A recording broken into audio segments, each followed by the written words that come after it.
Tucker Carlson announcing plans to relaunch his show, this time on Twitter. Carlson made the announcement in a video posted to Twitter. You can't have a free society if people aren't allowed to say what they think is true. Speech is the fundamental prerequisite for democracy. That's why it's enshrined in the first of our constitutional amendments. Amazingly, as of tonight, there aren't many platforms left that allow free speech. The last big one remaining in the world, the only one, is Twitter, where we are now.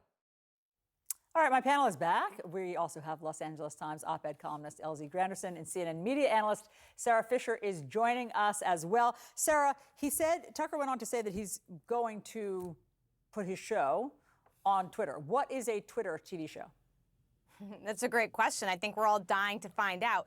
Twitter, of course, has character limits, but when you subscribe to Twitter Blue, its subscription service, you get a little bit more space. Now, you can add a video to Twitter, not a full hour-length video, though, Allison. That's going to require a lot of work on the back end. I would imagine if he were to do a show, it would be truncated, so it wouldn't be that full hour that he had at Fox. And he might want to break it up, maybe put out some segments in different tweets, etc. But as I understand Twitter right now, they're going to have to race to build that type of functionality to get a full hour-long show there, although they do have live functionality. So if he wanted to go live and put a Twitter show up, I think that would be possible.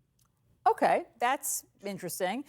Tucker, you're also reporting, Sara, that Tucker is accusing Fox of fraud and breach of contract. So how does he say they defrauded him? So basically what he's saying is that Fox executives, with sources tell me are Fox's chief legal and policy officer and Rupert Murdoch himself, made these promises to Carlson, basically saying, look, if you hand over your personal communications, we'll safeguard it, we'll make sure that it doesn't get leaked. And then he's now saying, well, look, it's been leaked, it's been reported on in the media, and so you have then broken a verbal promise to me, and that, Carlson's lawyers are alleging, is a breach of his employment contract because the terms of an agreement between the employer and the person who is working for the company have changed. Now, of course, that was up to a court. That will be up to a court to decide whether or not that's actually going to be considered a breach of his contract. Okay. Thank you, Sara, very much. Let me bring in our panel now. Josh, they have to hand it over in discovery? I mean, why is Fox responsible for that? They can't be responsible for all leaks. Well, I mean, there's a number of accusations in this letter to Fox, including that he claims that one member of the Fox board told him that it was a condition of the settlement that they would fire him. Now, something Dominion has denied. Dominion and Fox have both denied that. It doesn't make sense as something for Dominion to demand because Tucker was not even really at the center of their allegations. It was more about Maria Bartiromo and Jeanine Pirro and various other people. And Dominion doesn't get any real financial gain from them firing Tucker Carlson. So I think first thing I would say is just because Tucker Carlson has accused Fox of doing certain things in a letter doesn't mean that he's done all of them. Now, obviously, a lot of people have been speculating about various materials that have gotten into the media since Tucker Carlson's firing, including that text message in which he is commenting on this riot and saying, well, this is not how white people fight, and that Fox's concern was that people were going to find out that Tucker Carlson was racist and that was why they fired him. News. The idea that Fox was behind those leaks, I do not find that idea crazy, given some of the ways that Fox has dealt with departing talent in the past. But I think this is all an effort to get out of his Fox contract, and that's been clear in the news coverage that Tucker wants to be out there in the arena. He's not allowed to go and do another show unless Fox lets him out of his contract, and so far Fox has been continuing to pay him. They can keep him under contract until after the next election. I guess the bigger question, guys, is what does this mean for the world? What does this mean for the world? If he doesn't have his powerful platform on Fox, which is a powerful platform, and it's on Twitter, does that, suddenly reduce his power? I mean, I think his power has been so greatly reduced. Like, to say that you even have a Twitter show, we're all asking what that means because it's not a thing. Like, I upload videos of my dog. My dog does not have a Twitter show. So I think, this is a man who has been embarrassed publicly, has lost his job publicly. This feels like a last gasp in the same way that Elon Musk owning Twitter feels like the last gasp of trying to be relevant. It's a dying social network, like no one knows who's verified. The people who are verified are now unhinged. I just don't see what he gets out of this. And his audience is largely older, doesn't know how to have two-factor verification, especially not using their phone.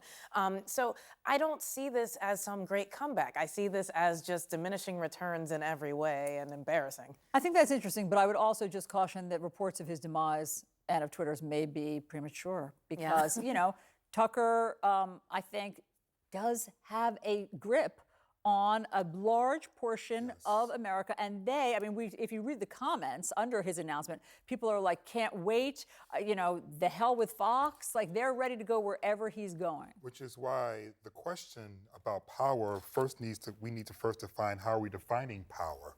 You know, yes, he lost the power that he got from being on Fox, but what other power does he still have, and how is he going to use that power? Because as we saw, Fox was just one aspect of his influence.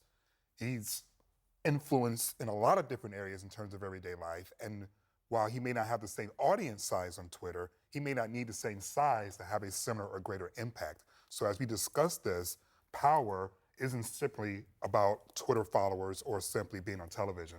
Power is what's happening in those rooms where it happens. Well, one of the things, thank you for that Hamilton quote. I like that. I was wondering if you was paying attention. I was.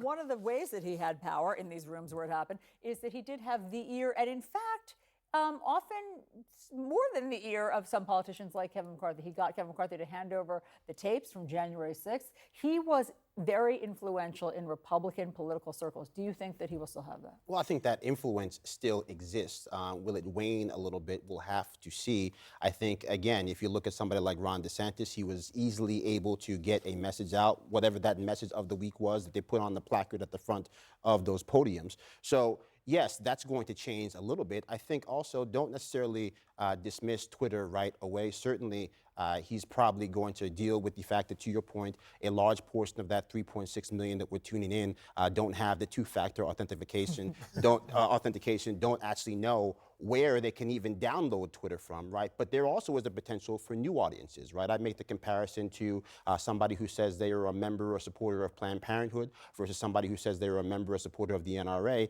even though they haven't necessarily given any money in 10 or 20 years, right? It's that type of synthetic organization of people who support someone, and many of them had been getting his information in the digital landscape anyway, whether it was via Facebook, whether it was via Twitter. So I just think that there is the opportunity, even if you're not necessarily watching him live during a Twitter live, for those clips to be recorded, to be dispersed through YouTube, through a vast multitude of an increasingly fractured but also growing digital space. And Sarah, and then there was this other plot twist on all of this, and that was what Elon Musk had to say about it.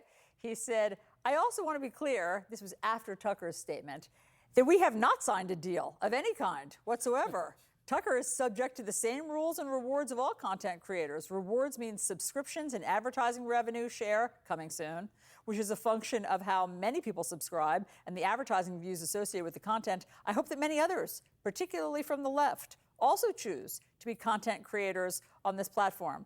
That is a strange announcement, or announcing that you've just landed your biggest star.